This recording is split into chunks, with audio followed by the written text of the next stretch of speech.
Hello বন্ধুরা, আজ আমি একটা নতুন রেসিপি তোমাদের কাছে নিয়ে এসেছি। আজ আমি তৈরি করব লাউ ভাপা। লাউ ভাপা করতে দেখো আমার কী কী লাগছে, তোমাদেরকে দেখো দেখিয়ে দিচ্ছি। লাউকে দেখো আমি গ্রেট করে নিয়েছি, কাঁচা লঙ্কা রয়েছে, কালো জিরে আছে, হলুদ আছে, ধনে পাতা কুচি আছে, আর এখানে নারকেলকে দেখো কুড়িয়ে নিয়েছি। এখানে দেখো সাদা সর্ষে আছে, পোস্ত রয়েছে। মিক্সিতে দেখো আমি সাদা সর্ষে দিয়ে দিচ্ছি, পোস্ত দেখো দিয়ে দিচ্ছি, নারকেল কোড়া দেখো দিয়ে দিচ্ছি, কাঁচা লঙ্কা দিয়ে দিচ্ছি। এবার দেখো জল দিয়ে দিচ্ছি, দিয়ে পেস্ট করে নেব। এই রান্নাটা দেখো আমি পুরোপুরি সর্ষের তেলে করব।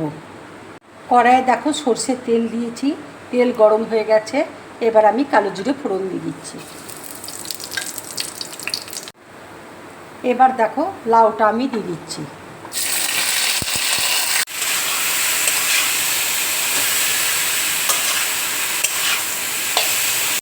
এবার দেখো আন্দাজ মতো আমি নুন দিয়ে দিচ্ছি। এবার আমি হলুদ দিয়ে দিচ্ছি।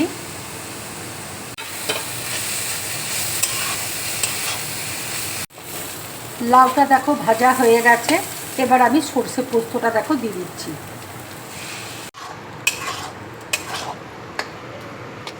এবার দেখো একটু চিনি দিয়ে দিচ্ছি।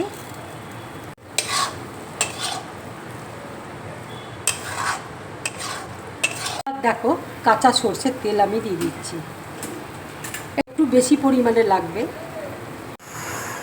ভাপা লাউ তো, সেই জন্য সর্ষের তেলটা একটু বেশি পরিমাণে লাগবে। এবার আমি দেখো ধনে পাতা কুচি দিয়ে দিচ্ছি।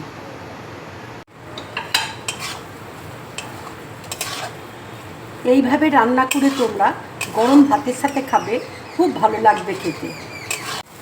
রান্নাটা দেখো হয়ে গেছে। এবার আমি গ্যাসটা অফ করে দিচ্ছি। বন্ধুরা, আমার এই রান্নার রেসিপিটা যদি তোমাদের ভালো লাগে তাহলে লাইক করবে, শেয়ার করবে, আর ড্রিম ব্লগ চ্যানেলটাকে সাবস্ক্রাইব করবে। তোমরা বেশি করে কমেন্টস করবে, তাহলে আমার খুব ভালো লাগবে। নমস্কার।